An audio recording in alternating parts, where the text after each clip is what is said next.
Hi hello നമസ്കാരം. സജീന ബ്ലോഗ്സിലെ പുതിയൊരു വീഡിയോയിലേക്ക് എല്ലാവർക്കും സ്വാഗതം. അതുപോലെ തന്നെ എൻ്റെ ഈ വീഡിയോയും ഈ ചാനലും ആദ്യമായിട്ടാണ് കാണുന്നതെങ്കിൽ ഈ ചാനൽ ഒന്ന് സബ്സ്ക്രൈബ് ചെയ്തേക്കുക. അതല്ല ഫേസ്ബുക്ക് പേജാണ് കാണുന്നതെങ്കിൽ ആ പേജ് ഒന്ന് ഫോളോ ചെയ്തേക്കുക. വീഡിയോ ഇഷ്ടപ്പെട്ടാൽ ലൈക്കും കമൻറ്റും ഷെയറും ചെയ്യാൻ മറക്കരുത്. ഇന്നും ഞാനൊരു റിയാക്ഷൻ വീഡിയോ ആയിട്ടാണ് വന്നിരിക്കുന്നത്. അത് മറ്റാരുമല്ല, ആളിനെ പിന്നെ പറയാം. റിയാക്ഷൻ വീഡിയോ ആകുമ്പോൾ അറിയാമല്ലോ, ആദ്യം ഒരു ചെറിയ ക്ലിപ്പ് കണ്ടിട്ടല്ലേ തുടങ്ങത്തുള്ളൂ. അപ്പം നമുക്ക് ആ ക്ലിപ്പ് ഒന്ന് കണ്ടു നോക്കാം. രേണുസുധിയുടെ പുതിയ ഡ്രാമ എല്ലാവരും കണ്ടുകണമെന്ന് വിചാരിക്കുന്നു. ആക്ച്വലി ചില കാര്യങ്ങൾ നമ്മൾ അറിഞ്ഞിട്ട് മിണ്ടാതിരിക്കുന്ന ഒരു ടൈം ഉണ്ടല്ലോ, ഒന്നും പറയാനില്ല. ഈ സ്ത്രീക്ക് നല്ല പെടയുടെ കുറവാണ് കേട്ടോ, കാണിക്കുന്നുണ്ടല്ലോ. ഒന്നാമത്തെ കാര്യം, ബിഗ് ബോസ് സീസൺ എന്ന് പറയുന്നത് തന്നെ ഒരുപാട് പേരുടെ സ്വപ്നമാണ്. ഒത്തിരി പേര് അതിനകത്ത് പോകാൻ ആഗ്രഹിക്കുന്നവരുണ്ട്. പലരുടെ ഫിനാൻഷ്യൽ ഇഷ്യൂസ് ഒക്കെ വളരെ പെട്ടെന്ന് തന്നെ സോൾവ് ചെയ്യാൻ പറ്റിയ ഒരു ഷോ തന്നെയാണ്. അതിന് പെർ ഡേ വെച്ചിട്ട് ഇത്രയൊക്കെ വലിയ റവന്യൂ ഒക്കെ കിട്ടുക എന്ന് പറയുന്നത് നിസ്സാര കാര്യമില്ല. പിന്നെ കിട്ടുന്ന ഉദ്ഘാടനം, അതിനോടനുബന്ധിച്ച് കിട്ടുന്ന ഫെയിം, ഇതൊക്കെ വളരെ വലിയ കാര്യങ്ങളാണ്. ഒത്തിരി പേർക്ക് അതുകൊണ്ട് ഭയങ്കരമായ മുന്നേറ്റങ്ങൾ ഉണ്ടാകാറുണ്ട്. അപ്പൊ രേണു ബിഗ് ബോസിൽ പോയതാണ് ചേച്ചിയുടെ ഈ കുരു പൊട്ടലിനുള്ള കാര്യം. അല്ല, അങ്ങ് പിടയ്ക്കാൻ കൈമുട്ടി നിൽക്കുവാണോ? നീ പിന്നെ രേണുസുധിയുടെ അമ്മയല്ലേ, അവളെ പിടയ്ക്കാൻ അത്രയ്ക്ക് തരിപ്പാണെന്നുണ്ടെങ്കിൽ ഒന്ന് അടക്കി വൈ. പിന്നെ വെല്ലരുടെ കയ്യിൽ നിന്നും പിട കിട്ടാതെ സൂക്ഷിക്കുന്നത് നല്ലതായിരിക്കും. ഓക്കെ, അറിയത്തില്ല, ഇവര് ഒരു പക്ക ഫ്രോഡ് സാധനമെന്നാണ് എനിക്ക് മനസ്സിലായിട്ടുള്ളത്. കാണുമ്പോൾ ഉണ്ടാകുന്ന കലിയുണ്ടല്ലോ. രേണു പക്ക ഫ്രോഡാണെന്ന് പറയാൻ തനിക്ക് എന്താണ് അവകാശം? ഇപ്പൊ ഞാൻ പറയുന്നു നീ ഭൂലോക ഫ്രോഡാണ്. ഒരു റീസൺ പറയട്ടെ. നീ ഇപ്പൊ വീട്ടിനകത്ത് ഒരു കട്ടിലിന്റെ പുറത്തിരുന്നുകൊണ്ടാണ് ഈ വീഡിയോ ചെയ്യുന്നതെങ്കിൽ ആ തലയെ കൂടെ തുണിയിട്ട് ഭയങ്കര അതപോട് കൂടി ഇരുന്നാണ് വീഡിയോ ചെയ്യുന്നത്. ഞാൻ പല വീഡിയോ ശ്രദ്ധിച്ചിട്ടുണ്ട്. പക്ഷെ പുറത്തോട്ട് ഇറങ്ങിക്കഴിഞ്ഞാൽ തനി കൂതര, ഐ വെരി സ്റ്റൈലിഷ്. ഇത് ആരെ ബോധിപ്പിക്കാനാ? പടച്ചോനെ കളിപ്പിക്കാനാ? കൊള്ളാം. കാണുമ്പോൾ ഉണ്ടാകുന്ന കലിയുണ്ടല്ലോ. അവളെ കാണുമ്പോൾ ഉള്ള കലിയുണ്ടല്ലോ, ഒന്നീ ചെന്നിരുന്നങ്ങ് കര തീർക്ക്, അല്ലെങ്കിൽ വേറെ എന്തെങ്കിലും പണി തീർത്ത് കരി തീർക്ക്, അല്ല വേറെ ഒരു രക്ഷയും ഇല്ല. ഇവരെ പറ്റി ഇവരുടെ കൂട്ടുകാർക്കിടയിൽ ഞാൻ ചെറിയൊരു അന്വേഷണം നടത്തിയല്ലോ. അറിഞ്ഞില്ല, ആരും പറഞ്ഞില്ല. ആരാ? ഷെഫീന, നിങ്ങൾ വലിയ പുള്ളിയാണെന്ന്, ഗവൺമെന്റ് സ്പെഷ്യലായിട്ട് നിർമ്മിച്ച CID ആണെന്ന് ആരും അറിഞ്ഞില്ല. കാരണം രേണുവിനെ കുറിച്ച് ഒരു അന്വേഷണം അത്യാവശ്യമാണ് എന്ന് പറഞ്ഞാൽ കൊള്ളത്തലവന്റെ തലവിയല്ലേ രേണുസുധി. കഞ്ചാവിന്റെ മയക്കുമരുന്നിന്റെയും നേതാവാണ് രേണുസുധി. പെണ്ണുവച്ചവടക്കാരന്റെ തലവിയാണ് രേണുസുധി. പിന്നെ ഏറ്റവും വലിയൊരു രാജ്യദ്രോഹിയാണ് രേണുസുധി. അപ്പോൾ ഇത്രമാത്രം രാജ്യത്തെ ദ്രോഹിക്കുന്ന ഒരു വ്യക്തിക്ക് ഒരു CID ആവശ്യമാണ്. അപ്പോൾ ഇനി മുതൽ ഷഫീന ബീബി എന്നുള്ള പേരങ്ങ് മാറ്റിയിട്ട് CID എന്ന് വിളിക്കാം. CID മൂസയുടെ ആരെങ്കിലുമായിട്ട് വരുമോ? അങ്ങനെ വരാൻ സാധ്യതയില്ലല്ലോ അല്ലേ? ശരിയാ, രേണുവിനെ കുറിച്ച് അന്വേഷണം നടത്തുന്നത് നല്ലതാണ്. ഞാൻ ഈ പറഞ്ഞില്ലേ, ഇതെല്ലാം ആണ് അവള്. കാരണം അവളെ കുറിച്ച് തന്നെ അന്വേഷണം നടത്തണം. അല്ല, എന്നിട്ട് ഇത്രയും ഇൻവെസ്റ്റിഗേഷൻ നടത്തിയിട്ടും എന്തെങ്കിലും തുമ്പ് കിട്ടിയോ? അവളെ അറസ്റ്റിലാക്കാനോ അല്ലെങ്കിൽ തൂക്കിക്കൊല്ലാനോ ഒക്കെ ഉള്ള എന്തെങ്കിലും തുമ്പ് കിട്ടിയോ മാഡത്തിന്, CID മാഡത്തിന്? കൂട്ടുകാരി പറഞ്ഞ ഒരു വോയിസ് ഞാൻ ഇതിന്റെ കൂടെ ചേർത്ത് വയ്ക്കുകയാണ്. നിങ്ങൾ കേട്ടിട്ട് നിങ്ങളുടെ അഭിപ്രായം പറയുക. വൺ തിങ്, ഈ വോയിസ് എടുത്തുകൊണ്ട് പോയിട്ട് പിന്നെ ഇത് ഷെഫീന ബേബി പറഞ്ഞു എന്ന് പറഞ്ഞുകൊണ്ട് വരരുത്. എന്റെ വാക്കുകളല്ല, ഞാൻ അറിഞ്ഞ കാര്യവുമല്ല. ഞാൻ അന്വേഷിച്ചപ്പോൾ എനിക്ക് ഇങ്ങോട്ട് ഒരു ഇൻഫർമേഷൻ പോലെ അവർ ഇട്ട് തന്നതാണ്. ആദ്യം താൻ ആ വോയിസ് ഒന്നിട്, പിന്നെ വൺ തിങ് എന്ന് പറഞ്ഞു കേട്ട് ഈ വോയിസ് ഞാനുമായിട്ട് രൂപസാദൃശ്യം ഉണ്ടെങ്കിൽ അതിൽ ഞാൻ ഉത്തരവാദികളല്ല, അത് തികച്ചും സാങ്കല്പികം മാത്രമാണെന്ന് സാധാരണ സിനിമകളൊക്കെ എഴുതി കാണിക്കത്തില്ലേ? ഈ കഥയും കഥാപാത്രങ്ങളും തികച്ചും സാങ്കല്പികമാണ്. അഥവാ ആരുടെയെങ്കിലും സാമ്യം ഉണ്ടെങ്കിൽ അത് യാദൃച്ഛികം മാത്രം എന്ന് പറയുന്ന പോലെ ആയി പോയല്ലോ. തൻ്റെ വീഡിയോയ്ക്കകത്ത് താനിടുന്ന കമൻ്റ് ആയാലും താനിടുന്ന വോയിസ് ആയാലും അത് തനിക്ക് മാത്രം അവകാശപ്പെട്ടതാണ്. തൊട്ടടുത്ത വീട്ടിലുള്ളവരുടെ വീഡിയോയ്ക്കകത്തല്ലല്ലോ ഇത് ഇടുന്നത്, താൻ തന്നെയല്ലേ ഇടുന്നത്. അപ്പോൾ അതിനുള്ള ഉത്തരവാദിത്വം താൻ പറയണം. പിന്നെ ഒരു വോയിസ് ക്ലിപ്പ് കിട്ടിയാലും ഒരു വീഡിയോ ക്ലിപ്പ് കിട്ടിയാലും എന്ത് കിട്ടിയാലും അതിനകത്ത് സത്യമുണ്ടോ ഇല്ലയോ എന്ന് അന്വേഷിച്ചിട്ട് വേണം ഇടാൻ. പ്രത്യേകിച്ചും ഒരു പെണ്ണിനെ കുറിച്ച് പറയുമ്പോൾ. എന്തായാലും താൻ ആ വോയിസ് കിട്, ഒന്ന് കേട്ട് നോക്കട്ടെ, ബാക്കി റിപ്ലൈ അപ്പോൾ തരാം. പിന്നെ അതിന്റെ കൂടെ തന്നെ ഇത് ഞാൻ പബ്ലിഷ് ചെയ്യേണ്ട ഒരു അവസരമാണെന്ന് തോന്നിയത് കൊണ്ട് മാത്രമാണ് ഞാൻ ഇത് പബ്ലിഷ് ചെയ്യുന്നത്. വേണ്ടാന്ന് വെക്കുമ്പോഴത്തെ പെണ്ണുമ്പോൾ അവിടെ കിടന്നങ്ങ് തീട്ടി മറിക്കുക. എന്തിനാണ് ആ സ്ത്രീക്ക് നിങ്ങൾ ഇനി വോട്ടിടുന്നത്? ദയവ് ചെയ്തിട്ട് മനസ്സിലാക്കും. അപ്പോൾ അതാണ് ചേച്ചിയുടെ ഈ കുരുപൊട്ടലിന്റെ കാര്യം. ഇപ്പോൾ ഒരു പുതിയ വോയിസ് ക്ലിപ്പ് വന്നിരിക്കുന്നതിന്റെ ലക്ഷ്യം ഒന്ന് തന്നെയാണ്. കാരണം രേണുസുധി ഇപ്പോൾ എലിമിനേഷന് വന്നിട്ടുണ്ട്. ആരും അവൾക്ക് വോട്ട് കൊടുക്കരുത്, എലിമിനേഷനായി അവൾ പുറത്തു വരണം. അതാണ് ചേച്ചിയുടെ ടാർഗറ്റ്. അപ്പോൾ പിന്നെ ഇനി നമുക്ക് ആ വോയിസ് ക്ലിപ്പ് കേൾക്കുന്നതിനകത്ത് എത്രത്തോളം സത്യസന്ധമായിട്ടുള്ള കാര്യങ്ങളാണെന്ന് മനസ്സിലാക്കാവുന്നതല്ലേ ഉള്ളൂ. അപ്പോൾ എന്തായാലും നമുക്ക് ആ വോയിസ് ക്ലിപ്പ് ഒന്ന് കേൾക്കാം. ചേച്ചി ഒന്ന് ഇട്. 2 ദിവസം മുമ്പ് ഇവളുടെ മകന്റെ പിറന്നാള് ആ മൂത്ത ചെറുക്കൻ പോയി ആഘോഷിക്കുന്നുണ്ട്. സാധാരണ ആരുടെ പിറന്നാൾ അതിനകത്തുണ്ടെങ്കിൽ ജാസ്മിന്റെ സഹോദരന്റെ പിറന്നാള്, വേറെ ആരൊക്കെ ബന്ധുക്കളുടെ പിറന്നാൾ പോലും പിന്നെ മോഹൻലാലിനെ കൊണ്ട് വിഷയിപ്പിക്കാറുണ്ട്. സ്വന്തം മകന്റെ പിറന്നാൾ അവൾക്കത് ഓർമ്മയില്ല. അവളത് പറയിക്കുകയോ വിഷയിപ്പിക്കുകയോ അവളിത് കണ്ടിട്ടേ ഇല്ലെന്നത്. അപ്പൊ മുഴുക്ക ഫേക്കായ ഒരു ഫേക്ക് സ്ത്രീ അതിനകത്ത് കിടന്ന് ഈ ഡ്രാമ കാണിക്കുമ്പോൾ ഉണ്ടാകുന്ന ഒരു ഇറിറ്റേഷൻ ഉണ്ടല്ലോ. വേണ്ടാന്ന് വെക്കുമ്പോൾ കാണിക്കുന്ന ഒരു മാതിരി കുത്തിക്കഴപ്പ്. ഇപ്പൊ എനിക്ക് തോന്നുന്നത് കുത്തിക്കഴപ്പ് നിനക്കാണെന്നാണ്. കാരണം രേണുസുധിയുടെ മോന്റെ ബർത്ത്ഡേ അവൾക്ക് ലാലേട്ടൻ്റെ അടുത്തത് പറയാൻ തോന്നിയില്ല, വിശ്വസ് മേടിച്ചു കൊടുക്കാനും പറ്റില്ല. അതിന് നിനക്ക് ഇത്ര കുത്തിക്കഴപ്പെന്ത്? അവളുടെ വലിയ കുഞ്ഞി, നിനക്ക് ഇത്ര സങ്കടപ്പെടേണ്ട കാര്യം എന്ത്? നിനക്ക് അത്രയ്ക്ക് സങ്കടമാണെങ്കിൽ നീ പോയി മമ്മൂട്ടിയുടെയും ലാലേട്ടൻ്റെ നിന്നും മമ്മൂക്കാട്ടിൽ നിന്നും ഒക്കെ ചെന്ന് ഒരു വിശ്വസ് മേടിച്ചുകൊണ്ടൊന്ന് കൊടുക്ക്. കൂടുതൽ കുത്തിക്കഴപ്പ് കാണിക്കല്ലേ. പിന്നെ ഈ കുത്തിക്കഴപ്പ് എന്ന് പറഞ്ഞ പ്രയോഗം നീയാണ് ആദ്യം ഇട്ടത്. അപ്പോൾ ഇതൊരു റിയാക്ഷൻ വീഡിയോ ആകുമ്പോൾ ഇങ്ങോട്ട് കിട്ടുന്നതേ അങ്ങോട്ടും കിട്ടും കേട്ടോ. മേ ബി ഇത് ബിഗ് ബോസും കൂടെ ചേർന്നിട്ട് ചെയ്യുന്ന പരിപാടിയാവും. ആണോ? എന്നാൽ താൻ പോയി കേസ് കൊടുക്കുക. ഒരു സിനിമ പേര് പറഞ്ഞല്ല, ഞാൻ തന്നോട് പറഞ്ഞാ താൻ പോയി കേസ് കൊടുക്കുക. കാരണം തന്റെ കുടുംബത്തിലല്ലല്ലോ അവൾ വന്ന് നിൽക്കുന്നത്. ആണോ? ഒരു പ്രയോജനം ഇല്ലാത്ത ഒരു സ്ത്രീ അതിനകത്ത് കൊണ്ടുവച്ചിട്ട് ബാക്കിയുള്ളവർക്കൊക്കെ കിട്ടുന്നതിനെക്കാട്ടി ഡബിൾ ആണ് അവർക്ക് കിട്ടുന്ന എമൗണ്ട്. 50,000 റുപ്പീസ് പെർ ഡേ എന്ന് പറയുമ്പോൾ തന്നെ ആലോചിച്ച് നോക്കിയാണ്. വേറെ ആർക്കോ കിട്ടും നെസസറി ഉള്ള ഏതോ ഒരാൾക്ക് കിട്ടേണ്ടിയിരുന്ന ഒരു എമൗണ്ട് ആണ് ഇങ്ങനെ അവർ വാങ്ങിച്ചെടുത്തിട്ടുള്ളത്. അതാണ് ചേച്ചിയുടെ വലിയ പ്രശ്നം. രേണു സുധിക്ക് ഡെയിലി 50,000 രൂപ പേയ്മെന്റ് കിട്ടുന്നു. അത് കാൽക്കുലേറ്റ് ചെയ്ത് ചേച്ചിക്ക് BP എല്ലാം ഹൈ ആയി. എന്തിനാ ചേച്ചി BP കൂട്ടുന്നേ? ചേച്ചിയുടെ കുടുംബസ്വത്താണോ എടുത്ത് കൊടുക്കുന്നത്? അതല്ലെങ്കിൽ ചേച്ചിയുടെ അക്കൗണ്ടിൽ നിന്നാണ് അവർക്ക് പൈസ കൊടുക്കുന്നത്. പിന്നെ ഈ രേണു സുധി വിറ്റല്ലേ ചേച്ചിയുടെ അക്കൗണ്ടിലോട്ട് ഇങ്ങനെ പൈസ വരുന്നത്. അപ്പൊ അതിന്റെ ഒരു ചെറിയ നന്മയെങ്കിലും ഒന്ന് കാണിക്കേണ്ട ചേച്ചി. ചേച്ചി ഇങ്ങനെ കിടന്ന് ആദ്യം എടുക്കാതെ വല്ല അസുഖം പിടിക്കും വേണ്ട നിനക്ക്, ഞാൻ പറഞ്ഞേക്കാം. പിന്നെ നെസസറി ഉള്ള ആൾക്കാർ വേറെ ഉണ്ടെന്ന് തന്നെയാണോ താൻ ഉദ്ദേശിച്ച്? നെസസറി ഉള്ള ആളാണെന്ന് അത് ഞങ്ങൾക്കും കൂടെ തോന്നണ്ടേ? കഷ്ടം. പ്രാരാബ്ദമൊക്കെ ഉള്ള ഒരുപാട് മനുഷ്യരില്ലേ, ഒക്കെ വീട് വെച്ചു കൊടുത്തു, ഒക്കെ എല്ലാം ചെയ്തു കൊടുത്തു. ഈ മനുഷ്യരെ ഒന്നടങ്ങാൻ ചതിക്കുകയും പറ്റിക്കുകയും ചെയ്തൊരു വഞ്ചകിയാണ് ഈ സ്ത്രീ എന്ന് ഞാൻ പറയും. അല്ലല്ല, ഈ ചതിക്കുകയും വഞ്ചിക്കുകയും ചെയ്തു എന്ന് പറഞ്ഞതിന് അതെനിക്ക് അങ്ങോട്ട് കറക്റ്റായിട്ട് മനസ്സിലായിട്ടില്ല. ഇപ്പം ചതിയും വഞ്ചനയും എന്ന് പറയുന്നത്, ഇപ്പം ഞാൻ ഒരാളടുത്ത് ഒരു ലവ് പറഞ്ഞു, ആ അഫെയറിൽ അയാളെ തേച്ച് വേറെ ഒരുത്തൻ്റെ പോയാൽ അതൊരു ചതി വഞ്ചന. പിന്നെ ആർക്കെങ്കിലും നമ്മൾ എന്തെങ്കിലും കൊടുക്കാം എന്ന് പറഞ്ഞ് എനിക്ക് നീ തരണേ എന്ന് പറഞ്ഞ് വെച്ചുകൊണ്ടിരിക്കുമ്പോൾ അത് നമ്മൾ ചെയ്യാതിരുന്നാൽ അത് ചതി വഞ്ചന. ഇപ്പോൾ ഈ വീട് വെച്ച് വസ്തു കൊടുത്ത ഫാദറേയും വീട് വെച്ച് കൊടുത്ത ഫിറോസിനെയും മതിൽ കെട്ടിക്കൊടുത്ത മലയാളി മടനാടനെയും എന്തോ പറഞ്ഞ് ചതിച്ചെന്നായി പറയുന്നത്. അപ്പോൾ ഇവിടെ എന്തെങ്കിലും ഓഫർ അങ്ങോട്ട് കൊടുത്തിട്ടുണ്ടായിരുന്നു, ഇതൊക്കെ ചെയ്തു തന്ന വല്ലതും ഓഫർ കൊടുത്തിട്ടുണ്ടായിരുന്നു? എനിക്കറിയത്തില്ല. അപ്പോൾ അത് ചേച്ചി ഒന്ന് വിശദീകരിച്ചാൽ കൊള്ളാം. ഇവിടെ എന്താണ് ചതിയും വഞ്ചനയും അവരോട് കാണിച്ചതെന്ന് ഒന്ന് വിശദീകരിച്ചാൽ വലിയ ഉപകാരമായിരിക്കും. ഓക്കെ, ഒരു വാക്കുകൾ പറയുമ്പോൾ അതിനകത്തുള്ള അർത്ഥങ്ങളും കൂടി മനസ്സിലാക്കിയിട്ട് വേണം സംസാരിക്കാൻ. അപ്പൊ ഈ ചതിയും വഞ്ചന എന്താണ് ഇവരോട് കാണിച്ചത് എന്ന് ഒന്ന് വ്യക്തമാക്കിയാൽ കൊള്ളാം. സുധിയോട് ഭയങ്കര പ്രേമമുള്ളവളാണ്. അവൻ മരിച്ച് ഇത്ര ദിവസം ആവുന്നതിന് മുമ്പ് അടുത്ത ആളുടെ കൂടെ പോകുന്നത്. എന്താ പറഞ്ഞ? സുധി മരിച്ച് കുറച്ച് ദിവസങ്ങളായപ്പോഴത്തേക്ക് ഇവള് വേറെ ആണുങ്ങളെ തേടി പോയെന്നോ? നീ ആയിരുന്നു അവിടെ മുന്നേ ചൂട്ടും പിടിച്ചോണ്ട് പോയത്, അല്ലെങ്കിൽ നീയാണോ കൂട്ടിക്കൊടുത്തത് ഒരാണിനാ? സോഷ്യൽ മീഡിയയുടെ മുന്നിൽ വന്ന് നിന്ന് സംസാരിക്കുമ്പോൾ ഒരല്പം സൂക്ഷിച്ച് സംസാരിക്കണം. പ്രത്യേകിച്ചും ഒരു പെണ്ണിനെ കുറിച്ച്, അതും ഒരു വിധവയായ പെണ്ണിനെ കുറിച്ചാണ് പറയുന്നതെന്നുള്ള ഒരു ബോധത്തോടു കൂടി വേണം സംസാരിക്കാൻ. എന്നിട്ട് അങ്ങ് തൊടാതെ ഞാൻ പറഞ്ഞല്ല അവർ പറഞ്ഞേ. അങ്ങനെ തനിക്ക് നാണമുണ്ടോ? നീ ഒരു സ്ത്രീയാണോ? അവൾക്ക് ഈ ഒരു പേരും കൂടെ ഉള്ളായിരുന്നു കിട്ടാൻ. അപ്പൊ നോക്കിയപ്പം ബാക്കി എല്ലാം തികഞ്ഞ്. അവൾ ആ ബോഡി ഷേമിങ് മറ്റേതും മറിച്ചത് എല്ലാം കഴിഞ്ഞു. അപ്പൊ ഇനി ഒരു അപരാധിത്രം മാത്രമേ ഉള്ളൂ അവൾക്ക് കേൾക്കാനുണ്ടായിരുന്നു. അപ്പൊ കിടക്കട്ടെ ദാണ്ടേ എന്ന് പറഞ്ഞുകൊണ്ട് തള്ളിക്കൊണ്ട് ഇട്ട് കൊടുക്കുന്നത്. തന്നെയൊക്കെ മോളൊരുത്തൻ ഇരിപ്പുണ്ടല്ലോ. ഇപ്പൊ ഞാൻ തൻ്റെ അടുത്ത് പറയാ, സർവശക്തനായ അള്ളാഹു എന്നൊരാൾ ഇരിപ്പുണ്ടല്ലോ, അവൻ നിനക്കൊക്കെ തരും. നിന്റെയൊക്കെ ഈ പ്രവൃത്തിക്കും ഈ വാക്കിനും തരേണ്ടത് ശിക്ഷ തരും. എനിക്കറിയത്തില്ല, ഇപ്പൊ ഞാൻ കണ്ടിട്ടില്ല. നമുക്കിപ്പോ അന്വേഷിക്കാൻ പറഞ്ഞു. ഇടയ്ക്ക് വെച്ച് ഞാനൊരു വീഡിയോ ഇട്ടിരുന്നല്ലോ. ആ സമയത്ത് നമ്മളടുത്ത് കുറെ പേര് ഇങ്ങനെ പറഞ്ഞിട്ടുണ്ടെന്ന് അന്വേഷിക്കുന്നു. അന്വേഷണത്തിൽ നമുക്ക് കിട്ടിയ കാര്യമാണ്. ഇതിപ്പോ പറയേണ്ട ഒരു അവസരമാണെന്ന് തോന്നിയോണ്ട് മാത്രം ഞാൻ പബ്ലിഷ് ചെയ്യുന്നത്. പറയുന്നത് മുഴുക്ക ഈ പറയുന്ന ആളുടെ ഉത്തരവാദിത്തമാണ്, എന്റെ ഉത്തരവാദിത്തമല്ല. ഈ വീഡിയോ അതെങ്ങനെ ശരിയാവും? താനിടുന്ന വീഡിയോയ്ക്ക് താൻ തന്നെയാണ് ഉത്തരവാദി. ഞാൻ നേരത്തെ പറഞ്ഞതുപോലെ അപ്പുറത്തെ വീട്ടിലുള്ള ഒരാൾ വന്നല്ലോ വീഡിയോ ഇടുന്നത്. അപ്പോൾ താനിടുന്ന വീഡിയോയ്ക്കുള്ള സംശയങ്ങളും ബാക്കിയുള്ളതിന് മറുപടിയും പറയാനുള്ള ഉത്തരവാദിത്വം തനിക്കുണ്ട്. പിന്നെ ഒരു കാര്യം കേൾക്കുമ്പോൾ അത് സത്യമാണോ എന്ന് അന്വേഷിച്ചിട്ട് വേണം ഇടാൻ. പ്രത്യേകിച്ചും ഒരു പെണ്ണിനെ കുറിച്ച് പറയുമ്പോൾ. താനും ഒരു വിധവയാണെന്നല്ലേ പറഞ്ഞത്? താനെങ്ങനെയായിരുന്നു? ഭർത്താവ് മരിച്ച് കുറച്ച് ദിവസം കഴിഞ്ഞപ്പോഴത്തേക്ക് വേറെ ആണുങ്ങളെ പിടിക്കാൻ പോയോ? അത് ആ ഒരു എക്സ്പീരിയൻസിലാണോ ഈ കൊച്ചിനെ ഇങ്ങനെ പറയുന്നത്? എനിക്കറിയില്ല, അതുകൊണ്ടേ ചോദിക്കുന്നതാ കേട്ടോ. CID. രണ്ടാമത്തെ കാര്യം, അതിനകത്ത് പാർട്ടിസിപ്പേറ്റ് ചെയ്ത ഒരു മുൻ മത്സരാർത്ഥി തന്നെയാണ് ഈ കാര്യം സൂചിപ്പിച്ചത്. അവർ തമ്മിൽ നല്ല സൗഹൃദത്തിലായിരുന്നു. ഓഹോ, അപ്പൊ കാര്യങ്ങളുടെ കിടപ്പ് അങ്ങനെയാണല്ലേ? ബിഗ് ബോസ് താരം അത് ഇപ്പൊ ഈ പൊന്തി വന്നതിന്റെ ഉദ്ദേശം വളരെ വ്യക്തമാണ്. പറഞ്ഞു കിടക്കണ്ട. ബാക്കിയുള്ള ജനങ്ങളും ഒക്കെ അരിയാഹാരം കഴിച്ച് കിടക്കുന്നവരാണേ. അപ്പൊ എന്തായാലും ആ വോയിസ് ക്ലിപ്പ് ഒന്ന് ഇടുന്നു കേൾക്കട്ടെ. നല്ല സൗഹൃദത്തിലായിരുന്നു. ആ സൗഹൃദത്തിൽ ഇരുന്നു കൊണ്ട് അവർ മനസ്സിലാക്കിയ ഒരു കാര്യമാണ്. അതിന്റെ കൂടുതൽ വിവരങ്ങൾ അവരുടെ തന്നെ പോയി ചോദിക്കണം. എന്റെ കയ്യിൽ കിട്ടിയിട്ടുണ്ടെങ്കിൽ ഇപ്പം 2 മാസത്തിന് മേളിലായി ഞാനിത് പുറത്ത് വിടണ്ടാന്ന് വെച്ചിട്ട് മിണ്ടാതെ വെച്ചുകൊണ്ടിരിക്കുകയാണ് ചെയ്തത്. പക്ഷേ മുഴുക്ക ആളുകളെ പറ്റിക്കുകയാണ്. ഇനിയും നിങ്ങൾ ദയവ് ചെയ്തിട്ട് ഈ പറ്റിപ്പിൽ പോയി പെടാതെ അതിനെ വോട്ട് ചെയ്ത് പുറത്തേക്ക് ഇടും. കൂടുതൽ വിവരങ്ങൾ അവളോട് എന്തിനു തിരക്കണം? ഞാൻ നേരത്തെ 2-3 പ്രാവശ്യം പറഞ്ഞുകൊണ്ട് താനിട്ട വീഡിയോയ്ക്ക് ഉത്തരവാദിത്വം താൻ തന്നെയാണ് പറയേണ്ടുന്നത്. വീഡിയോ ഇട്ടത് താനാണെങ്കിൽ അത് അന്വേഷിച്ച് അതിന്റെ സത്യാവസ്ഥ പുറത്തു കൊണ്ടുവരേണ്ടുന്ന ചുമതലയും തനിക്കാണുള്ളത്. അല്ല CID അല്ലോ, എനിക്ക് ഇവിടെ മാത്രമല്ലടാ, അല്ല അങ്ങ് ഡൽഹിയിലുണ്ടല്ലോ ഒന്ന് പിടിച്ചു നോക്കുന്നേ, അപ്പൊ എന്തെങ്കിലുമൊക്കെ കിട്ടും. പിന്നെ 2 മാസമായി ഈ ഓഡിയോ ക്ലിപ്പ് കിട്ടിയിട്ടും അത് പുറത്ത് വിടാതിരുന്ന ചേച്ചിയുടെ വലിയ മനസ്സ് ആരും കാണാതെ പോകരുത് കേട്ടോ. അതൊരു വലിയ മനസ്സാണ്, സമ്മതിക്കണം. അപ്പൊ ചേച്ചിയുടെ വിഷയം എന്താണെന്ന് വെച്ചാൽ, ചേച്ചി ഇപ്പൊ പറഞ്ഞു കേട്ടില്ലേ എന്തിനാ അവൾ അതിനകത്ത് നിർത്തിയിരിക്കുന്നത്? വോട്ട് ചെയ്ത് അവളെങ്ങ് പുറത്തിടാൻ. എന്റെ പൊന്നു ചേച്ചിക്ക് അറിഞ്ഞാൽ പറ്റൊരു കാര്യം ഞാൻ പറഞ്ഞു തരട്ടെ. വോട്ട് ചെയ്താൽ അവൾ അകത്തേ നിൽക്കൂ, വോട്ട് ചെയ്യാതെ പുറത്തിടാൻ പറയൂ. എന്തിനു വിവരക്കേടാ പറയുന്നത്? എന്റെ പൊന്നിത്താത്തോ, എന്തിത്തോ അങ്ങനെ പറയുന്നത്? ഞാനും വിധവയാണ്. അതിന് രേണുവിനൊന്നും ചെയ്യാൻ പറ്റത്തില്ല. ഇതാണോ CIDയുടെ പ്രശ്നം? എന്തായാലും ഞാൻ ഈ ഓഡിയോ ഞാൻ പബ്ലിഷ് ചെയ്യുന്നതിന്റെ പിന്നിൽ മറ്റൊന്നുമില്ല.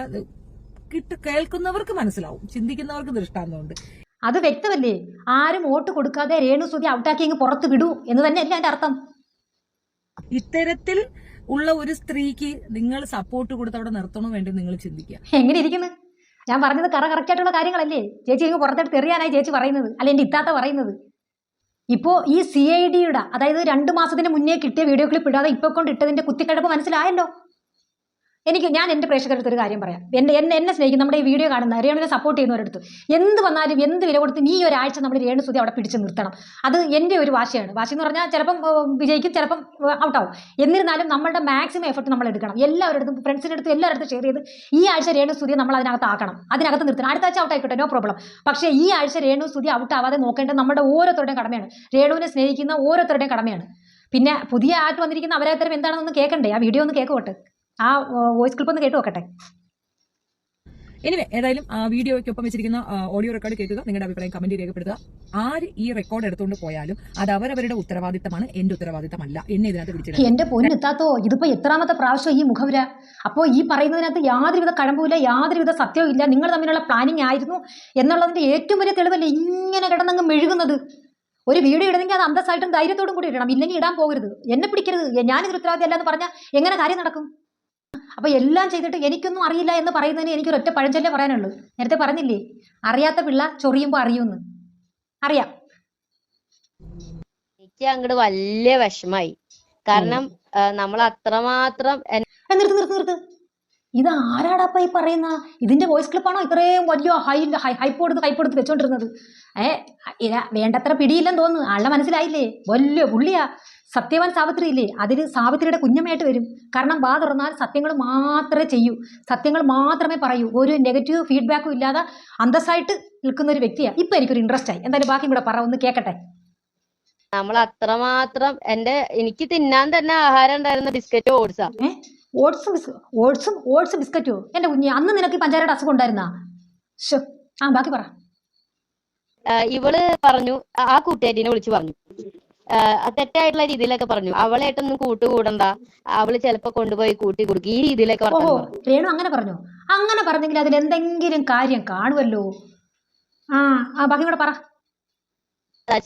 അവളെന്റെ പല്ലും എന്റെ കോലൊന്നും ശരിയല്ല എന്ന് അവള് പറഞ്ഞു. അപ്പോഴാണ് എനിക്ക് മനസ്സിലായത് ഇവൾക്ക് 40 വയസ്സെന്നും തോന്നും, അല്ലെങ്കിൽ അവളുടെ പല്ലും കോലൊന്നും വൃത്തിയില്ല എന്ന് ഞാൻ കളിയാക്കി പറഞ്ഞതാന്ന് അവൾ തെറ്റിദ്ധരിച്ചു. പക്ഷെ ഞാൻ ചെയ്യാൻ ശ്രമിച്ചത് അവളെ നന്നായിട്ട് മാറ്റിയെടുത്ത് അവൾ പഴയ കുട്ടി ഞാൻ കാണുന്ന സമയത്തൊക്കെ നല്ല ഭംഗിയായിരുന്നു കാണാനേ. അപ്പൊ പഴയ അവസ്ഥയിലേക്ക് നീ നിന്റെ ജീവിതം മാറ്റിയെടുക്കണം എന്നാണ് ഞാൻ നല്ല രീതിക്ക് ഉപദേശിച്ചതാണ്. അതായത് എന്റെ ഉദ്ദേശം നല്ലതായിരുന്നു, അവളെ സഹായിക്കാനും ഞാൻ ശ്രമിച്ചു. പല്ലിന്റെ സ്ഥലത്ത് കൊണ്ടുപോകാൻ, അതായത് പല്ലിന്റെ സ്ഥലത്ത് കൊണ്ടുപോയി ട്രീറ്റ് ചെയ്യാനും കൂടെ ഞാൻ ശ്രമിച്ചു എന്റെ ഭാഗത്തുനിന്ന്. അപ്പൊ അത് ചെയ്യാൻ ശ്രമിച്ചതിന് പകരമായിട്ട് ഇവള് പറഞ്ഞു, ഈ രീതിയിലൊക്കെ സംസാരിച്ചു. അതൊരു വിശ്വാസയോഗ്യമല്ലല്ലോ മോളെ. രേണുവിന്റെ പല്ലിന് വിടവുണ്ട്, അകൽച്ചയുണ്ട്. ആ പല്ല് നീ ശരിയാക്കി കൊടുക്കാം, ഡോക്ടറെ അടുത്ത് പോകാമെന്ന് പറഞ്ഞ് വിളിച്ചത് കൊണ്ടാണ് അവളെ കൂടെ പോകരുത്, നീ കൊണ്ടു ചെന്ന് കൂട്ടിക്കൊടുക്കുമെന്ന് രേണു പറഞ്ഞു എന്ന് പറയുന്നതിനകത്ത് യാതൊരുവിധ ലോജിക്കും കാണുന്നില്ല. അതൊന്നുമല്ല സംഗതി. എന്തിനാ മോളെ നിന്റെ തട്ടൊക്കെ നല്ല ഫിനിഷിങ്ങും പോയിന്റും ആക്കി വെളുപ്പിച്ച് വെച്ചിട്ട് വേറൊരാൾ നെഗറ്റീവ് ആക്കുന്നത്? അവൾ അങ്ങനെ പറഞ്ഞിട്ടുണ്ടെങ്കിൽ അതിൽ എന്തെങ്കിലും സത്യാവസ്ഥയും കാര്യവും കാണും. ബാക്കി പറ. പിന്നെ ഒരു വർത്താനം പറഞ്ഞ എനിക്ക് വല്ലാണ്ട് വിഷമായി. ഞാൻ സ്ഥലമില്ലാണ്ട് കിടക്കുന്ന ആളല്ലല്ലോ. അതായത് എനിക്ക് അത്യാവശ്യം കുഴപ്പമില്ല. എറണാകുളത്ത് എന്റെ ഓഫീസ് ഉണ്ട്, എന്റെ വീട്ടുകാരൊക്കെ നല്ല നിലയിലാണ്, വീട്ടില് വലിയ ഫ്ലാറ്റ് ഉണ്ട്, എന്റെ അമ്മയും അച്ഛനും അനിയനും എല്ലാം ഒരു സ്ഥലത്തുണ്ട്. അപ്പൊ എനിക്ക് ചെല്ലാനായിട്ട് എന്താ പറയാ, എന്റെ അച്ഛൻ താമസിക്കുന്ന സ്ഥലത്തേക്ക് എല്ലാം ഒരു ഫ്ലാറ്റിൽ താമസിക്കുന്നുണ്ട്, എന്റെ അമ്മയും അനിയനും വേറെ സ്ഥലത്ത് താമസിക്കുന്നുണ്ട്. അതായത് ഞാൻ പോകാൻ സ്ഥലമില്ലാത്ത ആളല്ല. എനിക്ക് പോവാൻ അതുകൂടാണ്ട് എനിക്ക് വേണ്ടി ഞാൻ താമസിക്കാൻ ഞാൻ ഇൻഡിപെൻഡന്റ് ആയിട്ടുള്ള ഒരാളായിട്ട് ആയതുകൊണ്ട് എനിക്കും താമസിക്കാൻ സ്ഥലമുണ്ട്, എനിക്ക് ഓഫീസും ഉണ്ട്. ഞാൻ അങ്ങനെയുള്ള ഒരു സ്റ്റാറ്റസിൽ ജീവിക്കുന്ന ഒരാളാണ്. എന്റെ പൊന്നുമോളെ, നിന്നെ ഈ സോഷ്യൽ മീഡിയ കൈകാര്യം ചെയ്യുന്ന ആൾക്കാർക്ക് അറിഞ്ഞൂടാത്തതൊന്നും അല്ലല്ലോ. ഇങ്ങേയറ്റം റോഡിലിരുന്ന് മീൻ കച്ചവടം ചെയ്തത് മുതൽ ഇപ്പൊ നീ നിൽക്കുന്ന ഈ സ്റ്റാറ്റസ് വരെ ഏറ്റവും ഇസഡ് കാര്യങ്ങൾ അറിയാവുന്നവർ തന്നെയാണ് ഈ മലയാളികളായ എല്ലാവരും. ഈ സോഷ്യൽ മീഡിയ കൈകാര്യം ചെയ്യുന്ന എല്ലാവർക്കും മോളുടെ സ്റ്റാറ്റസ് അറിയാം. മോൾ അത്രയും അങ്ങ് ഹൈപ്പ് കൊടുക്കല്ലേ മോളെ സ്റ്റാറ്റസിൽ. പിന്നെ മീൻ കച്ചവടം ചെയ്യുന്നത് കുറച്ചിലായിട്ട് കാണുന്നു എന്നും പറഞ്ഞുകൊണ്ട് പൊങ്കാലയുടെ ആരും പറയണ്ട. എൻ്റെ റിലേറ്റീവിൽ ഒത്തിരി പേര് ഈ മീൻ കച്ചവടം ചെയ്യുന്നുണ്ട്. അത് ഞാൻ പറഞ്ഞതിൻ്റെ അർത്ഥം മനസ്സിലായി കാണുന്ന വിവരവും വിദ്യാഭ്യാസമുള്ള ആൾക്കാരുണ്ട്. അതായത് പറഞ്ഞ ഇങ്ങേക്കിടയിൽ കിടന്ന ആ ഒരു കാഴ്ച മുതൽ ഇപ്പോൾ സ്റ്റാറ്റസിൽ നിൽക്കുന്ന അവിടം വരെ ആൾക്കാർക്കറിയാം എന്ന് മാത്രമേ ഉള്ളൂ അതിൻ്റെ ഒരു അർത്ഥം. അവള് ബാക്കി പറയും, ഇതൊരിക്കും കാര്യത്തിലോട്ട് വന്നിട്ടില്ല. ഇവള് എന്തായി, ഫിസിക്കലി റിലേഷനായി. അങ്ങനെ റിലേഷനായിട്ട് ഇവള് പ്രഗ്നന്റ് ആയി. അതായത് സ്വന്തം ഭർത്താവ് മരിച്ചിട്ട് 1 മാസത്തിനകം വേറൊരാളുടെ കുഞ്ഞിനെ പ്രഗ്നന്റ് ആവുക എന്ന് പറഞ്ഞു കഴിഞ്ഞാൽ ഒരാൾക്ക് അത് അതിനോട് യോജിക്കാൻ കഴിയില്ല. മോക്ക് അറിയാമായിരുന്നു ജോലി ചെയ്യുന്ന സമയത്ത് അയാളുമായിട്ട് ഇടപാടുണ്ടോ? ജോലി ചെയ്യുന്ന സമയത്തൊന്നും ഇവളൊക്കെ ഞങ്ങളുടെ മുന്നിൽ ഭയങ്കര ക്ലീൻ ആയിരുന്നു, ക്ലീൻ ഇമേജ് ആയിരുന്നു. അതായത് ഇവൾക്ക് ഇങ്ങനെ റിലേഷൻ ഉള്ളതായിട്ടോ ഒന്നുമില്ലായിരുന്നു. നമ്മൾ കാണുമ്പോൾ നല്ല ഫെയർ ആയിട്ട് എല്ലാവരോടും നല്ല സ്നേഹത്തിൽ പെരുമാറുന്ന ഒരു കുട്ടി. മോൾ ഈ പറഞ്ഞ കണക്ക് കൂട്ടിയും കഴിച്ചും ഒക്കെ നോക്കിയിട്ട് അങ്ങോട്ട് ചാരി ആവുന്നില്ലല്ലേ? അല്ലെങ്കിൽ പോട്ട് സുചേട്ടൻ മരിച്ച് 1 മാസം കഴിഞ്ഞ ഉടനെ അബോഷന് പോയി എന്ന് പറയുവാണെങ്കിൽ അത് സുചേട്ടൻ്റെ കുഞ്ഞായിക്കൂടെ? പിന്നെ നീ ഈ പറഞ്ഞ ഒരു വാദം ഉണ്ടല്ലോ, ഒരു 20 വയസ്സുള്ള ഒരു കൊച്ചിനെന്ന് പറഞ്ഞാൽ ഇപ്പം പിന്നെ കിച്ചുവിന് 20 വയസ്സാവോളം അടുക്കുന്നത്. അപ്പോൾ ഒരു സ്വന്തം മകനോളം പ്രായമുള്ള ഒരു പെണ്ണിലൂടെ പോകാൻ മാത്രം അത്ര ചീപ്പല്ല രേണുസുതി. അത് ഞാൻ അത്ര ശക്തിയോട് കൂടി പറയും. പിന്നെ നീയൊക്കെ ഈ പറയുന്ന കണക്ക് അവൾക്ക് ആ ഒരു ഇല്ല എന്ന് പറഞ്ഞാൽ അവൾക്ക് തന്നെ നൂന്നി നിൽക്കാൻ വയ്യാത്ത ആ രീതിയിൽ അവളെ നടപ്പും ഇരിപ്പും വെക്കുക. അപ്പോൾ അവളിങ്ങനെ ആണുങ്ങളെ പിടിക്കാൻ പോകണമെന്ന് പറഞ്ഞുകൊണ്ട് ഇപ്പം ഈ സോഷ്യൽ മീഡിയ കൊണ്ടിട്ട് വിളമ്പക്കത്തിന് നമ്മളെ അത് അത്രയ്ക്ക് അങ്ങോട്ട് ഒരു വാല്യുബിൾ അല്ല. നിന്റെ ഈ പറച്ചിൽ അത്രയ്ക്ക് ശക്തി പോരാ. പിന്നെ അഥവാ അങ്ങനെ ഒരു സംഭവം ഉണ്ടായിട്ടുണ്ടെങ്കിൽ, അതായത് നീ ഈ പറഞ്ഞ കണക്ക് ഇനി ഹോസ്പിറ്റലിൽ ചെയ്തിട്ടുണ്ടെങ്കിൽ അത് നിന്റെ അടുത്ത് പറഞ്ഞ സുചേട്ടൻ്റെ അല്ല എന്നുള്ളത്. അല്ല, നീ വിളക്കം പിടിച്ച് കൂടെ ഇരുന്നോ ഇത് ആർക്ക് ആണ് ജനിച്ചതെന്ന് കണ്ടെത്താനായിട്ട്? പിന്നെ എൻ്റെ വേറൊരു സംശയം എന്താണെന്ന് വെച്ചാൽ ഇതിപ്പോൾ കൊണ്ടുചെന്ന് മെഡിസിൻ മേടിച്ചെന്നാണ് നീ പറഞ്ഞത്, അല്ലാതെ അബോർഷൻ ചെയ്തു എന്നുള്ളതല്ല പറയുന്നത്. എനിക്കിത് പറയുമ്പോൾ തന്നെ നമുക്കൊരു ബുദ്ധിമുട്ടുണ്ട്. അപ്പം ഞാനൊരു കാര്യം പറയട്ടെ, ഈ രേണുവിൻ്റെ ചേച്ചി ഒരു നഴ്സാണല്ലോ. അഥവാ അങ്ങനെ എന്തെങ്കിലും പ്രോബ്ലംസ് ഉണ്ടെങ്കിൽ ചെവി അറിയാത്ത രീതിയിൽ അവർക്കത് കൈകാര്യം ചെയ്തുകൂടെ? ഇപ്പം നിന്നെപ്പോലെ നിന്റെ വേറൊരു കൂട്ടുകാരെയും കൂട്ടുപിടിച്ച് ഇങ്ങനെ ഒരു കാര്യത്തിന് പോകുക എന്ന് പറയുന്നത് അത്ര വിശ്വസനീയമല്ല. അതല്ല എങ്കിൽ ഇത് സുധിച്ചേട്ടൻ്റെ കുഞ്ഞായിരുന്നപ്പോൾ സുധിച്ചേട്ടൻ മരിച്ചുപോയി. അവരുടെ ആ ഒരു കാലഘട്ടത്തിലുള്ള ജീവിതം എത്രമാത്രം ദുരിതവും എത്രമാത്രം ദാരിദ്ര്യം ഉള്ളതാണെന്ന് വളരെ വ്യക്തമായിട്ട് അറിയും. നീ വല്ല ഫ്രണ്ടാണെന്നൊക്കെ പറയുന്നില്ലോ, നിനക്കും അറിയാതിരിക്കുമല്ലോ ആ സിറ്റുവേഷൻ എന്താണെന്ന്. അപ്പോൾ ഇനി ഒരെണ്ണം കൂടി വേണ്ട എന്നുള്ളൊരു തീരുമാനം എടുത്തതിൽ എനിക്ക് തെറ്റ് പറയാൻ തോന്നത്തില്ല. അങ്ങനെ എടുത്ത തീരുമാനമാണെങ്കിലോ അപ്പം അതിനെ വളച്ചൊടിച്ച് അത് 20 വയസ്സുള്ള സ്വന്തം ഒരു മോൻ്റെ പ്രായമുള്ള ഒരു കൊച്ചിനെ കൂട്ടി പറയാൻ നിനക്ക് നാണം ഉണ്ടോടി? എടി നീ ആരാണ്? നിനക്ക് നാണോ മാനോ എന്ന് പറയുന്ന ഒരു സംഗതി ഉണ്ടാ മോളെ? നിന്റെ പഴയ കാലങ്ങളിൽ നീ ചെകഞ്ഞെടുപ്പിക്കരുതേ. അത് ഭയങ്കര വൃത്തിയിട്ട കാലങ്ങളാണത്. ഓരോ കാര്യങ്ങളും ഓരോ പ്രവൃത്തികളും ഇതെല്ലാം എല്ലാ മലയാളികൾക്കും എല്ലാ സോഷ്യൽ മീഡിയ കൈകാര്യം ചെയ്യുന്നവർക്ക് അറിയാവുന്നതാണ്. വേറെ എല്ലാ രീതിയിലുള്ള അപവാദങ്ങളും അവൾ കേട്ട് കഴിഞ്ഞു. ഇനി ഇത് മാത്രമേ ഉള്ളായിരുന്നു കേൾക്കാൻ. ഇപ്പോൾ ഇത്രയും സ്നേഹവതിയെ കൂട്ടുകാർ 2 വർഷം കൊണ്ട് എന്തുകൊണ്ട് അടങ്ങി ഇത് പറയാതാ? ഇപ്പോഴാണ് പൊങ്ങിയത്. അയ്യോ ഇതങ്ങ് പറഞ്ഞേക്കാവെന്ന്. പോയി വേറെ വല്ലയിടത്തും ചെന്ന് പറ. നീയെല്ലാം ഈ രേണുസുതി ഇല്ലായ്മ പറയും. സത്യസന്ധത പറഞ്ഞോ? സത്യം പറഞ്ഞ ദൈവം നമുക്ക് ശിക്ഷ തരത്തില്ല, നമ്മളെ കൂടെ നിൽക്കത്തേ ഉള്ളൂ. ഇല്ലാ വചനം പറഞ്ഞുണ്ടാക്കുന്ന ഒരുത്തികളെയും ദൈവം വെറുതെ വിടത്തില്ല. എല്ലാത്തിനും അതിൻ്റെതായ ശിക്ഷ തരും. നമ്മളെ ഇപ്പം ഈ പറയുന്ന വാക്കിനുള്ള വിജയം നമുക്ക് ഈ നിമിഷം കിട്ടുമായിരിക്കും, പക്ഷേ നാളത്തേക്ക് അത് കാണത്തില്ല. ഇതിൻ്റെ ഇരട്ടി ശക്തിയിലായിരിക്കും നിനക്ക് തിരിച്ചടി കിട്ടാൻ പോണത്. ഈ പറയുന്നവൾമാർക്ക് എല്ലാവർക്കും ഇത് ഒരു സ്ത്രീയെ നിനക്കൊക്കെ എന്തിൻ്റെ കേടാണ് ഞാൻ ചോദിക്കുന്നത്? നിനക്ക് എന്തിൻ്റെ കുത്തിക്കിഴപ്പാണെന്ന് ഞാൻ ചോദിക്കുന്നത്. നീ രേണുസുതി എന്താ നിൻ്റെയൊക്കെ വീട്ടിൽ നിൻ്റെ ഭർത്താക്കന്മാരെ പിടിക്കാൻ വന്ന, അല്ലെങ്കിൽ വേറെ ഏതെങ്കിലും അവൾ മറ്റു ലോകത്തുള്ള ഓരോ ഡാഷ് മക്കൾ നടക്കുന്ന കണക്ക് സോഷ്യൽ മീഡിയയിൽ മുണ്ടരിഞ്ഞിട്ട് ആടുന്ന, പരസ്യമായിട്ട് പേ ഔട്ട് ചെയ്ത് പിന്നെ ന്യൂഡായിട്ട് കാണിച്ചു കൊടുക്കുന്ന അവളെ കൊണ്ട് അങ്ങനെ യാതൊരു വിധം അവൾ സുചേട്ടൻ മരിച്ചു കഴിഞ്ഞ് ഒരു 2 വർഷം കഴിഞ്ഞതിന് ശേഷം അവൾ ഈ ഫീൽഡിലോട്ട് ഇറങ്ങി. അതിനൊക്കെ നിനക്കൊക്കെ ഇത്ര കുഴപ്പം എന്ത്? എൻ്റെ ഒരൊറ്റ ചോദ്യം അതുകൊണ്ട് ഞാൻ ഇത് കേൾക്കുന്ന പ്രേക്ഷകർ രേണുസുതി വെറുക്കുന്നതിൻ്റെ കാര്യം എന്താണെന്ന് കൂടെ പറ. പിന്നെ നമ്മളും അത്ര വലിയ പെർഫെക്റ്റ് ഒന്നുമല്ല. കള്ളം പറയാത്ത ആരുണ്ട്? നമ്മുടെ സന്ദർഭത്തിനനുസരിച്ച് നമ്മൾ കള്ളത്തരം പറയും. ഇപ്പോൾ ഒരു ഫ്രണ്ട്സിൻ്റെ മുന്നിലായാലും ആരുടെ മുന്നിലായാലും ഒന്ന് ഗമ കാണിക്കാൻ ഞാനത് ചെയ്തു. 10ാം ക്ലാസ് പഠിച്ച ഒരാൾ ഒരു നല്ലൊരു ഒരു സോഷ്യൽ മീഡിയയിലോ അല്ലെങ്കിൽ വേറെ എവിടെയെങ്കിലും വന്നിട്ട് എത്ര പഠിച്ചു ചുമ്മാ അങ്ങനെ പറയും +2. അങ്ങനെ ആ ലാഘവത്തോടുള്ള കള്ളങ്ങളെ അവൾ പറഞ്ഞിട്ടുള്ളൂ. പിന്നെ ലോകത്തുള്ള ആണുങ്ങളെയും വേറെ ഉള്ളവരെയും എല്ലാ പൈസ ഇങ്ങനെ കടം മേടിച്ചെന്ന് പറഞ്ഞാൽ ലക്ഷങ്ങളും കോടികളും ഒന്നുമല്ല, 100, 200. അപ്പം അവരുടെ അന്നത്തെ ഒരു പിന്നെ സാഹചര്യത്തിൽ അവർ മേടിച്ചു പോയതാണ്. അതും അവളുടെ ഭർത്താവ്, അല്ലാതെ രേണു അല്ല. അവളുടെ ഭർത്താവായ സുധിച്ചേട്ടൻ വാങ്ങിച്ചിട്ടുള്ള കാര്യങ്ങൾക്കാണ് അവൾ ഇപ്പോൾ കിടന്ന് ഈ ആക്രമം മൊത്തം ഏൽക്കുന്നത്. ദൈവം എന്താണ് അവൾക്ക് കരുതി? എൻ്റെ മനസ്സ് തുറന്ന് തന്നെ ഞാൻ പറയും, ദൈവം എന്താണ് അവൾക്ക് വേണ്ടി കരുതി വെച്ചിരിക്കുന്നത് നമുക്ക് എല്ലാവർക്കും കണ്ടും കേട്ടും തന്നെ അറിയാം, ഉറപ്പായിട്ടും അറിയാം. യാതൊരുവിധ എന്താണ് അവർ ഈ സമൂഹത്തിന് പോലും എന്ത് ദ്രോഹമാണ് ചെയ്തിരിക്കുന്നത്? അവരുടെ കുഞ്ഞുങ്ങളെ വളർത്താൻ വേണ്ടി അവർക്ക് ഇഷ്ടപ്പെട്ട അവർക്ക് പറ്റുന്ന ഒരു ഫീൽഡിലോട്ട് ഇറങ്ങി അതിന് അവസരങ്ങൾ കൊടുക്കാൻ ആളുള്ളത് കൊണ്ട് അവൾ പോയി. ഇപ്പോൾ ഇവിടെ ചെല്ലുമ്പോൾ ഇവർക്ക് അതിനുള്ള കാലിബർ ഇല്ല, അഭിനയിക്കാനുള്ള ശേഷി ഇല്ലെന്ന് പറഞ്ഞുകൊണ്ട് ആരും ചാൻസ് കൊടുക്കാതിരുന്ന അവിടെ തീരാനുള്ളതല്ലേ ഉള്ളൂ. ഇത് ഇവരെ വിളിച്ച് അഭിനയിപ്പിക്കുന്നവർക്ക് അവൾ ചെയ്യുന്നത് ഓക്കെ ആണെന്ന് തോന്നിക്കഴിഞ്ഞാൽ ബാക്കിയുള്ളവർക്ക് എന്താണ് ഇത്ര കുഴപ്പം? ഇപ്പം വേറെ എല്ലാം തികഞ്ഞു. ഇനി ഇപ്പം ഈ ഒരു സംഭവം കൂടെ ഇറങ്ങും. ഒരു മോൻ്റെ പ്രായമുള്ള ഒരു കൊച്ചിൽ നിന്നും പറയാൻ തന്നെ അറപ്പ് തോന്നുന്ന കാര്യങ്ങളാണ് നീയൊക്കെ പറഞ്ഞുണ്ടാക്കുന്നത്. ഇവളുമാരെ ലക്ഷ്യം എന്താണെന്ന് മനസ്സിലായില്ല. ഇവൾ ഒരുപാട് പ്രാവശ്യം എടുത്തിട്ട് പറഞ്ഞു അവിടെ നിർത്തിയിരിക്കുന്നതിന് അവളെ ഇങ്ങ് പുറത്തിറക്കാൻ. അതായത് രേണുസുതി ബിഗ് ബോസിൽ നിൽക്കുന്നത് ഈ 2 ഇടത്ത് പൊരുത്തി. ബിഗ് ബോസിൽ നടന്ന് അഴിഞ്ഞ് ഉലിഞ്ഞാടിയതെല്ലാം നമ്മളെല്ലാവരും കണ്ടതാ. അപ്പം മറ്റേവർക്കും പിന്നെ കാലിബറുള്ള ആൾക്കാർ അതിനകത്ത് കയറത്തില്ലായിരുന്നു. രേണുസുതി ഇല്ലാത്ത ഇവിടെ ഭയങ്കര കാലിബറുള്ളതല്ലേ, ഇവർക്ക് അങ്ങ് കയറണം. രേണുസുതി ഇല്ലായിരുന്നെങ്കിൽ ഇവിടെ അങ്ങ് കയറ്റിയാനെ. ആ അർത്ഥത്തിലാണ് നമ്മുടെ CID ഷെഫീന പറയുന്നതിരുന്നു. അപ്പോൾ ഈ രണ്ടെണ്ണത്തിൻ്റെ ലക്ഷ്യവും ഇപ്പോൾ ഈ ഒരു വീഡിയോ ഇടാനുള്ള ഉദ്ദേശവും വേറെ ഒന്നുമല്ല, രേണുസുതിയെ വോട്ട് കൊടുക്കാതിരിക്കുക, അവളെ എലിമിനേഷനിൽ തോപ്പിക്കുക, ഔട്ടാക്കുക. ഇതൊക്കെയാണ് ഇവരുടെ ഒരു ലക്ഷ്യം. രേണുസുതി അവിടെ നിന്നിട്ട് ഇവർക്ക് പ്രത്യേകിച്ച് കണ്ടന്റ് ഒന്നും കിട്ടുന്നില്ലെന്നേ, പുറത്ത് വന്നാലേ കണ്ടന്റ് കിട്ടത്തുള്ളൂ. എല്ലാത്തിൻ്റെയും കൂടെ പ്ലാനാണ് അത്. വിശ്വസിക്കുന്നവർ വിശ്വസിച്ചോ, ഇല്ലാത്തവർ വിശ്വസിക്കേണ്ട. ദൈവം എന്ന് പറയുന്ന ഒരു ശക്തി ഉണ്ടെങ്കിൽ ഇതിനുള്ള സത്യാവസ്ഥ എന്താണെന്ന് വെച്ചാൽ തെളിയിച്ച് തരട്ടെ. എനിക്കിത് മാത്രമേ പറയാനുള്ളൂ. പിന്നെ വേറൊരു കാര്യം, തങ്കച്ചൻ ചേട്ടനായാലും രേണുസുതിക്കായാലും അവരുടെ വീടിൻ്റെ കംപ്ലീഷൻ സർട്ടിഫിക്കറ്റ് ഇതുവരെയും കിട്ടിയിട്ടില്ല. അത് ഈ നിമിഷം വരെ കിട്ടിയിട്ടില്ല. അവർക്ക് സർട്ടിഫിക്കറ്റ് കിട്ടി എന്ന് പറഞ്ഞ് ഒരുപാട് കമൻറ്റ് വരുന്നത്. കിട്ടിയിട്ടുള്ളത് വീടിൻ്റെ പ്ലാൻ വരച്ചിട്ട് അത് സാക്ഷനായിട്ടുള്ള സർട്ടിഫിക്കറ്റ് മാത്രമേ കിട്ടിയുള്ളൂ. അത് ആ പ്ലാൻ അനുസരിച്ചുള്ള വീടാണ് വെച്ചിരിക്കുന്നത്, അത് താമസയോഗ്യമാണ്. ആ പറഞ്ഞിരിക്കുന്നത് അങ്ങോട്ടും ഇങ്ങോട്ടും വ്യതിയാലിപ്പില്ലാതെ അത്രയും സ്ക്വയർ ഫീറ്റിൽ വീട് പൂർത്തിയായിട്ടുണ്ടോ എന്നുള്ളതാണ് കംപ്ലീഷൻ സർട്ടിഫിക്കറ്റ്. ഈ സർട്ടിഫിക്കറ്റ് കിട്ടിയാൽ മാത്രമേ ഇവർക്ക് പഞ്ചായത്തിൽ കൊണ്ടു കൊടുക്കാനും വീടിന് നമ്പർ ഇടാനും പറ്റും. അത് ഹൈഡ് ചെയ്ത് വെച്ചിരിക്കുന്നത് എന്തിനാണെന്ന് എനിക്കറിയില്ല. അത് ഞാൻ ഇനി വരുന്ന എല്ലാ വീഡിയോയിലും ഞാൻ ഈ ഒരു പരാമർശം നടത്തും. ഓക്കെ, അപ്പോൾ എന്തായാലും തൽക്കാലം ഞാൻ ഈ വീഡിയോ ഇവിടെ നിർത്തുന്നു. ഇത് വീഡിയോ കണ്ട് ഇഷ്ടപ്പെട്ടാൽ ലൈക്കും കമൻറ്റും ഷെയറും ചെയ്യാൻ മറക്കരുത്. അടുത്ത ഒരു വീഡിയോ ആയിട്ട് കാണുന്നവരേക്കും താങ്ക് യു.